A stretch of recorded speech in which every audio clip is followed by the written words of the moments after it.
किसी भी मेडिकेशन में चेंज करने से पहले डॉक्टर की सलाह अवश्य लें। हेलो एवरीवन, नमस्ते। मेरा नाम है शिवम तोमर और आपका बहुत बहुत स्वागत है शिवालय होम ऑफ योगा में।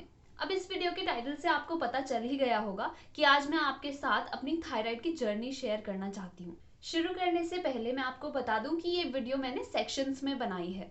पहले सेक्शन में हम बात करेंगे कि थायराइड है क्या, दूसरे सेक्शन में कैसे हो सकता है, तीसरे सेक्शन में मैं बताऊंगी मुझे कैसे हुआ, चौथे सेक्शन में मैं बताऊंगी कि मैंने अपनी लाइफस्टाइल में क्या क्या चेंजेस किए, और पांचवें सेक्शन में बताऊंगी कि योगा ने मुझे कैसे मदद किया। टाइमलाइन मैंने डिस्क्रिप्शन में दे दी है, आप अपने इंटरेस्ट के अकॉर्डिंग किसी भी टाइमलाइन को चूज कर सकते हैं और वहां से वीडियो देख सकते हैं। तो चलिए फर्स्ट पार्ट पे आते हैं कि थायराइड है क्या।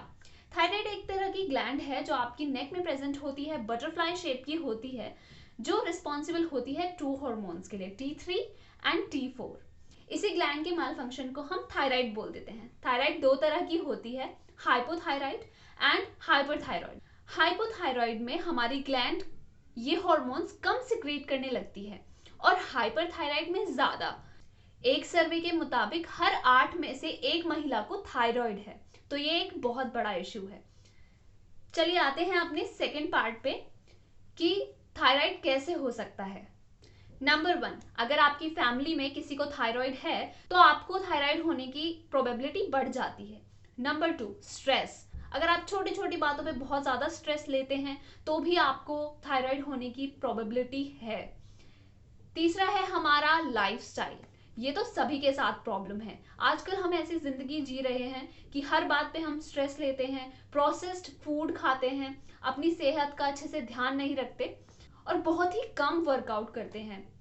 नंबर 4, कुछ डिजीज भी आपकी थायराइड ग्लैंड की फंक्शनिंग को अफेक्ट करती है, लाइक पीसीओडी। अगर आपको पीसीओडी है या कुछ इसी तरह का डिसऑर्डर है तो भी आपको थायराइड होने की प्रोबेबिलिटी ज्यादा है।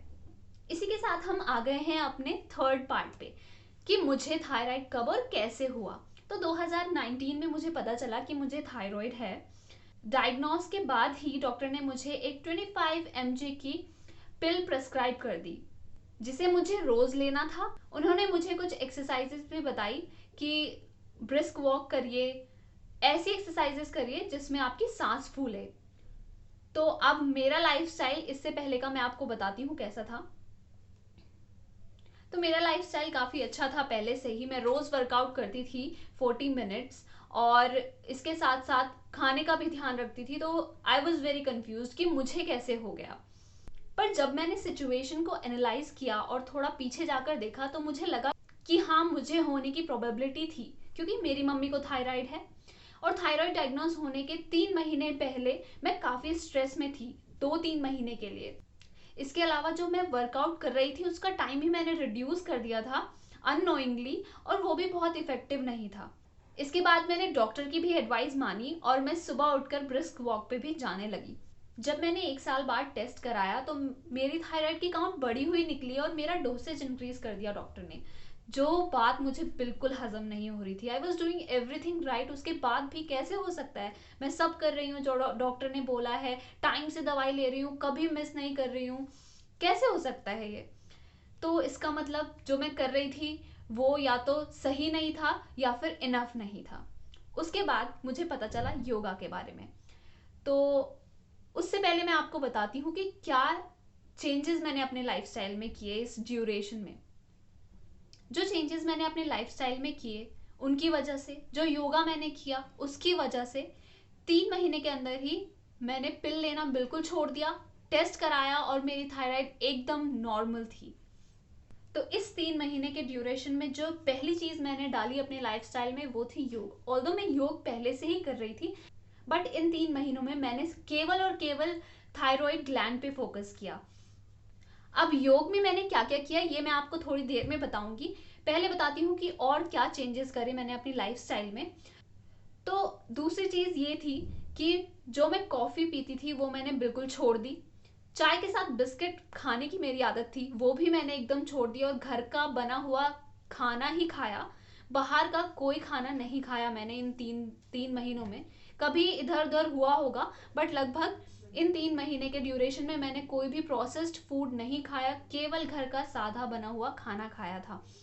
सुबह ब्रह्म मुहूर्त में उठना शुरू किया, जिसकी वजह से भी आई एम श्योर कि कुछ फ़ायदा हुआ ही होगा।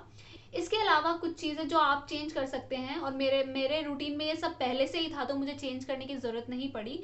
वो था खाने का समय। वो निर्धारित करिए और उसी समय पे लंच करिए। जिस समय पे आपका लंच का टाइम है, जिस समय डिनर का टाइम है, उस टाइम डिनर करिए। ब्रेकफास्ट भी टाइम से कीजिए, और इन 3 मील्स को तो एटलीस्ट स्किप मत करिए, क्योंकि ये आपकी बॉडी के लिए बहुत इंपॉर्टेंट होती है। इसके अलावा खूब सारी हरी सब्जियां खाइए, फल खाइए, पानी का इंटेक अपना प्रॉपर रखिए। कम से कम 3 से 4 लीटर पानी पीजिए एक दिन में। तो चलिए अब शुरू करते हैं अपना 5th पार्ट, जिसमें मैं आपको बताऊंगी कि योगा से मुझे कैसे हेल्प मिली। तो शुरुआत करते हैं षटकर्म से, जो कि योगिक टेक्निक्स हैं आपकी बॉडी की क्लेंजिंग यानी कि सफाई के लिए। इसमें सबसे पहली चीज जो मैंने स्टार्ट की थी वो था त्राटक। ये मैंने इस 3 महीने के ड्यूरेशन में लगभग रोज किया है। 40 दिन तक लगातार करके मैंने सिद्ध भी किया है अपना त्राटक। उसके अलावा भी मैं इसको रोज ही करती थी। दूसरी चीज, मैंने जलनेती शुरू की। स्टार्टिंग में मैंने इसे 15 दिन के लिए लगातार किया था, पर उसके बाद मैं लगातार नहीं कर पाई, तो मैंने हफ्ते में 2 दिन इसको किया। आप एक षटकर्म को अगर 40 दिन तक लगातार करते हैं तो वो सिद्ध हो जाता है। तो ये मैं त्राटक के साथ कर पाई, पर मैं नेति के साथ नहीं कर पाई। और प्लीज बिना किसी गाइडेंस के आप बिल्कुल मत करिएगा ऐसा कुछ। तो प्रॉपर गाइडेंस के साथ ही आप कुछ ऐसा करिएगा।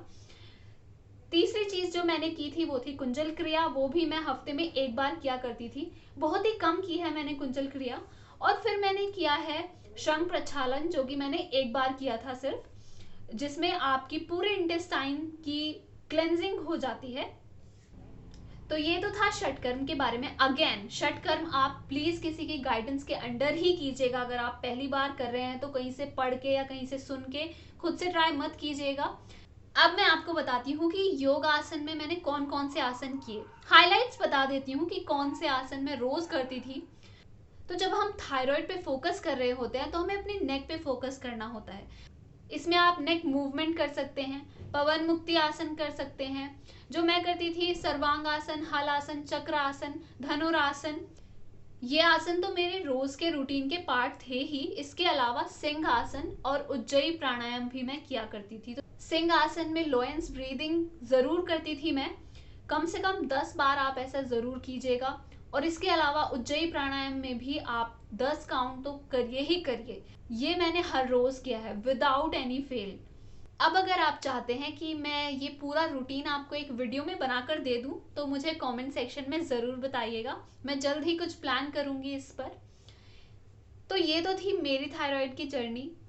आई एम श्योर आपने कुछ ना कुछ इस वीडियो से लिया ही होगा। अगर आपको ये वीडियो पसंद आया है तो प्लीज़ इसे लाइक करिए, शेयर करिए, ताकि हर कोई इससे बेनिफिट पा सके। और मेरे चैनल को सब्सक्राइब कीजिए। मैं आप लोगों के लिए योगा सेशंस बनाती हूँ, ताकि आप अपने घर बैठे बैठे किसी भी समय पे योग प्रैक्टिस कर पाएं, क्योंकि इसके फ़ायदे बहुत हैं। मैं हर हफ्ते वीकली कैलेंडर्स भी बनाती हूँ, जिसमें आपको एक लिस्ट दी जाती है वीडियोस की, जो आप इस हफ्ते देखकर प्रैक्टिस कर सकते हैं। तो ये बहुत ही आसान है। आपको सिर्फ वीडियो खोलनी है, अपना मैट उठाना है और प्रैक्टिस करना है। तो मिलते हैं अगले हफ्ते एक नई वीडियो के साथ। नमस्ते।